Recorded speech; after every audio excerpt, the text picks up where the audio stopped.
चीन समेत दुनिया भर के कई देशों में कोरोना के मामले तेजी से बढ़ रहे हैं। चीन और जापान में हालात सबसे ज्यादा खराब हैं। इन देशों में कोविड की स्थिति नियंत्रण से बाहर दिख रही है। रोजाना केस में इजाफा हो रहा है, सैकड़ों लोगों की मौत हो रही है। विदेशों में बढ़ते खतरे को देखते भारत भी अलर्ट मोड पर है।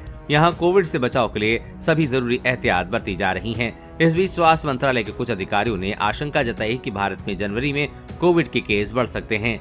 कोरोना के पुराने पैटर्न को देखते हुए ये आकलन किया जा रहा है, लेकिन क्या सही में जनवरी में कोरोना के केस बढ़ सकते हैं? आइए जानते हैं इस बारे में महामारी विशेषज्ञ क्या कहते हैं।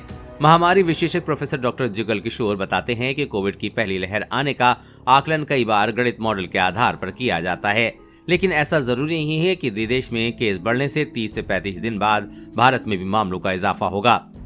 चीन में पिछले कई महीनों से केस बढ़ रहे हैं, लेकिन भारत में फिलहाल कोई असर नहीं दिख रहा है। इसलिए जरूरी नहीं है कि देश में भी आने वाले दिनों में केस बढ़ेंगे। डॉक्टर किशोर के मुताबिक चीन में कोरोना के 4 वेरिएंट की वजह से केस बढ़ रहे हैं, लेकिन BF7 वेरिएंट समेत अन्य सभी वेरिएंट भारत में काफी पहले से मौजूद हैं। लेकिन यहाँ केस बढ़े नहीं, यहाँ मामलों में इजाफा तभी होगा जब कोई नया वेरिएंट आएगा। हालांकि कोविड वायरस में लगातार म्यूटेशन हो रहा है, ऐसे में नए वेरिएंट के आने का खतरा बना रहता है।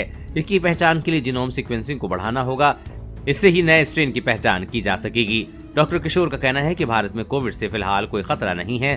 कुछ इलाकों में छोटे छोटे पीक अगर आते भी हैं तो कोरोना के मामलों में उतना इजाफा नहीं होगा जिससे की चिंता हो। इसलिए लोगों को पैनिक करने की जरूरत नहीं है। बस लोगों के लिए ये सलाह है कि वो कोविड से बचाव के नियमों की सख्ती से पालन करें।